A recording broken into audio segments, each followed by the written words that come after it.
Welcome to a new episode of Philocast. It's again one video about the moral psychology workshop we had yesterday here in Munich. Could you tell us who you are? Yeah. Of course, yeah. Thank you for inviting me. My name is Gabriela Pavarini, and I'm a postdoctoral researcher at the University of Oxford. And I work in between the Department of Psychiatry and the Wellcome Center for Ethics and Humanities. Okay, nice, thank you. And what's the field of your research, the core field? Yes, so I work in moral psychology, and I also work in applied ethics. So I think for the purpose of this group, it's more interesting that I talk about the moral psychology side of my work. Yeah. Like if you want, like... But I can share both, yes. So yeah, on the moral psychology front at the moment, my latest work that is just coming up in a couple of weeks has to do with mimicry and the role of oxytocin in human mimicry. Can you explain me what this is? Yeah, of course. Yeah, before I throw jargons at you, I can explain. Yeah, so basically, I mean, I've always been interested in what supports human bonding. So what mechanisms we have that support the establishment of social connections and group bonding as well. And one of these mechanisms is mimicking other people's body movements. Oh, yeah, okay. Like, for example, I'm like this. And exactly. Okay. Yeah, so we do that, and we do that without realizing that we're doing it. So it could be anything. It could be touching your hair. It could be foot shaking. It could be, I don't know, using some object.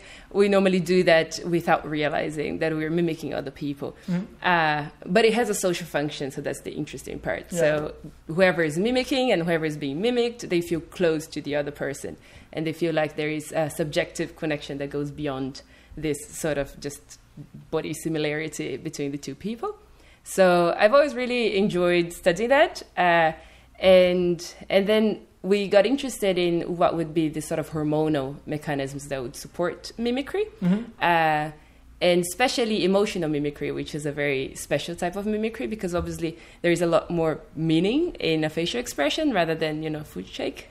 Foot shake could be also meaningful depending on how, the context, but normally emotion would come with a lot of meaning already. So smiling at someone's smile or not smiling at someone's smile could mean a lot, or expressing sadness when someone is also sad. So all this communicates to the other person that you have a bonding intention. So this project looks at the role of oxytocin, which is a hormone that has been implicated in social functioning. And we wanted to see whether oxytocin would also support mimicry of facial expressions. Yeah. So yeah, that's the latest work. So basically we had very simple design. One group received oxytocin in the form of a spray. The other group received placebo, and then they were presented with some facial expressions, and they didn't know that we're measuring their reactions to those expressions. They thought it was a facial recognition task. Yeah, so what would happen if they, if Oxytocin is really has an effect? What would happen? Like what could we do then? Could I like give me a shot of oxytocin and then I'm more social? Would that help? Yeah, I mean, I think obviously these effects are complex, so I wouldn't say so in such simple terms. But definitely it supports the idea that oxytocin plays a social role. So oxytocin has been implicated in childbirth, for example, and sexual intercourse. So things that are quite basic to human sociality, and then there's been work showing that oxytocin is implicated in more complex forms of sociality. So, for example, romantic partners who have high levels of oxytocin in the beginning of their relationship, they're more likely to be together 6 months later, which is very interesting. So it seems like it's supporting quite complex forms of bonding. So I think the mimicry results, they're interesting just because they show this more low-level response, because mimicry of facial expressions is something that is automatic almost, so you're not really thinking about it, you don't know you're being evaluated for it. So it shows that the effect goes, this effect that is more complex could go through this simpler effects in terms of body mimicry. It's really funny because while you're talking, I'm always thinking we're doing exactly that while this interview, this mimicking thing. Yeah, it's so funny. Once you know about the research, then you become very self-conscious about it. Okay. Yeah. It's funny. It's a good strategy, though. You know, if you're at a bar, you can always try mimicking girls you're interested in or boys you're interested in, and see if it works. I think if the other person realizes, then it doesn't work. So yeah, probably. What is the aim of your research? Is there something like you're heading towards with that? Yeah, I mean, there is just an epistemic aim, I think, which is to understand better mechanisms that support prosociality, that support human connection.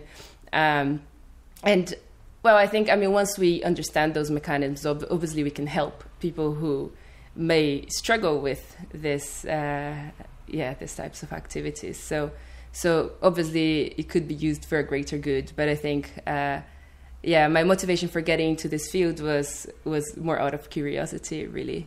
Okay. Yeah, perfect. And do you have a tip for us? Because like maybe a social tip, maybe something we should do with your your research on that. Do you have something to pull out and then say, hey, that's the core message and I have a tip for you? Is maybe there's something. If not, then of course you don't have to answer. Yeah, I think in this area of mimicry and synchronicity, so that's something else that I've been studying, is like actual voluntary synchrony. So people rowing together or singing together, and which is a bit of a different process, but still quite related to the unconscious mimicry.